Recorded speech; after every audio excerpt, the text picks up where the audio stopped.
What's up, everyone? Welcome back to Sounds Nerdy. And you know what that means. It's time for your weekly tech breakdown. Let me tell you something. This week was absolutely bonkers for AI infrastructure. We're talking billions with a capital B flying around like confetti at a tech billionaire's wedding. Massive chip deals, revolutionary announcements, and Apple doing what Apple does best. I spent the week reading and skimming through over 500 articles. Yes, 500, so you don't have to. Here are the 5 stories from Monday through Friday that actually mattered. And trust me, some of these numbers are going to make your jaw drop. But before we dive in, make sure you do me a huge favor. Hit that subscribe button, smash that notification bell, and drop a like if you enjoy this type of content. Okay, let's dive in.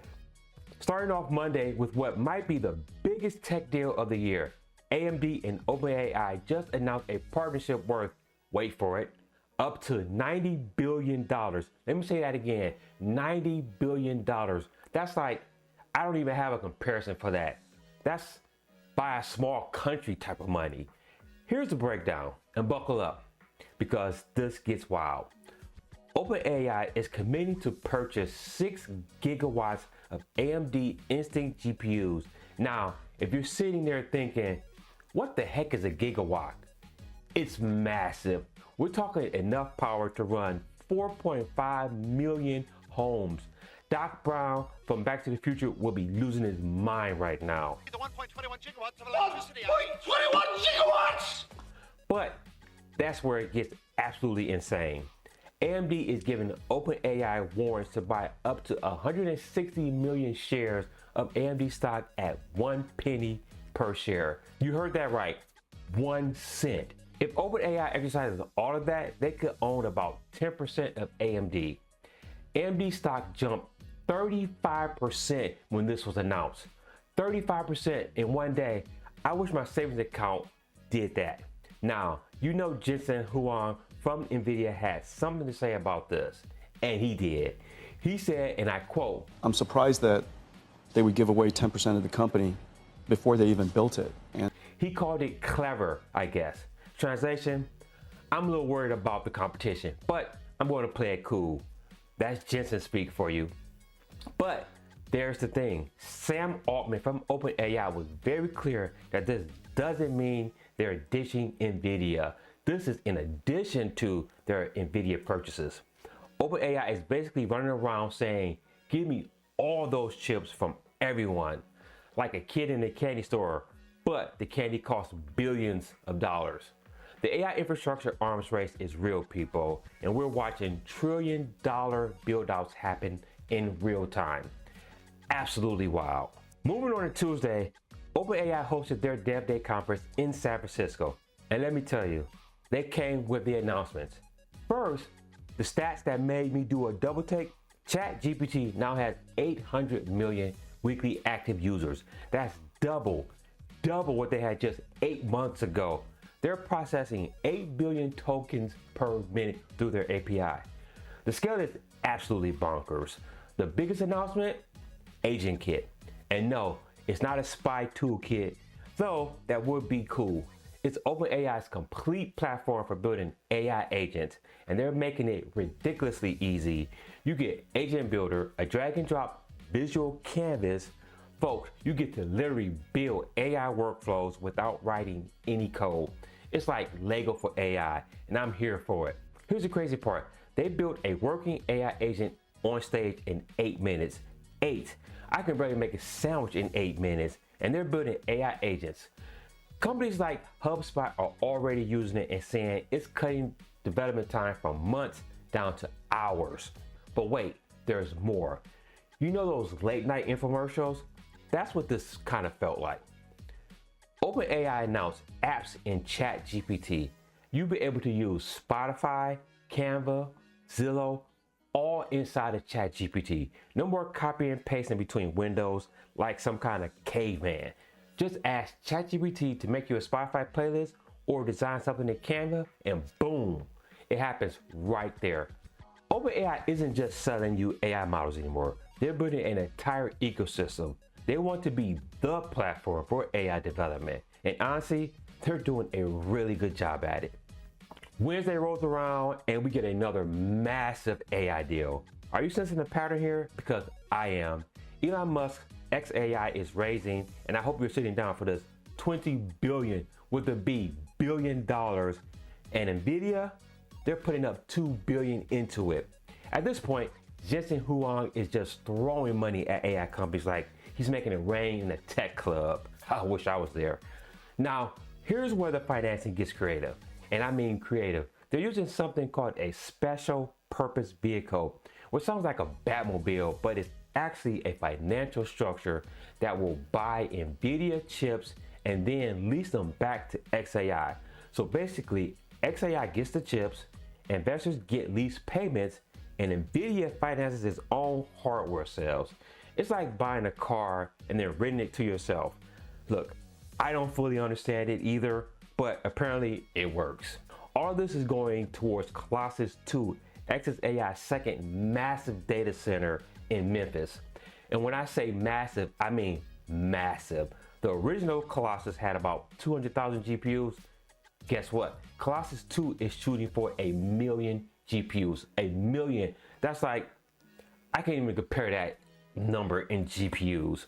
My gaming PC has 1 and I thought it was fancy. Jensen Huang was asked about the deal and basically said his only regret is not giving Elon more money.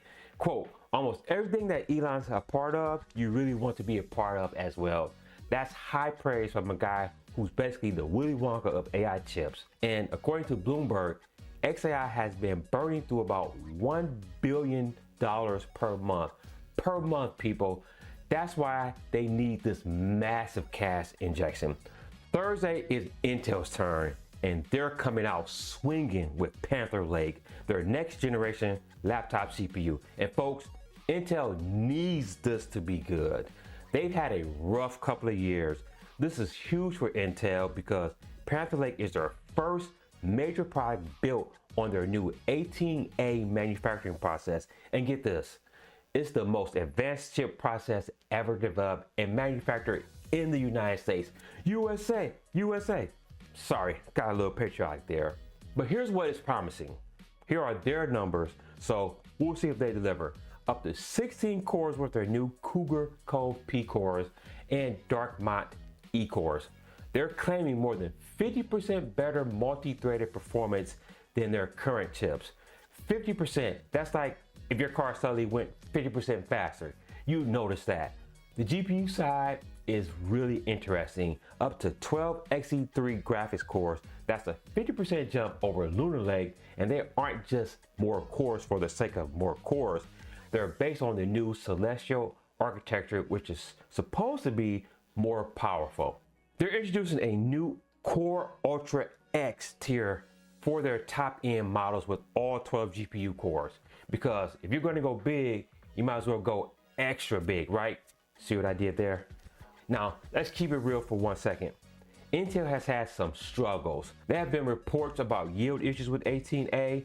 That's the percentage of chips that actually work when they come off the line. Not great. But Intel is pushing forward. Production starts late 2025. Laptops hit stores early 26, and they should be released at CES in 2026. The big question is, can Intel compete with Apple's M1 series chips that are absolutely crushing it right now and AMD's Ryzen AI processors? I'm rooting for them because competition is good for all of us. And wrapping up this week with Friday, Apple is making moves in healthcare.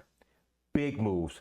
According to Bloomberg's Mark Gurman, who basically knows what Tim Cook is having for breakfast before Tim Cook does, Apple is working on a completely revamped health app, codename Project Mulberry, and it could launch as a subscription called Health Plus as early as 2026. Here's what's reportedly coming, and buckle up because this sounds like sci-fi.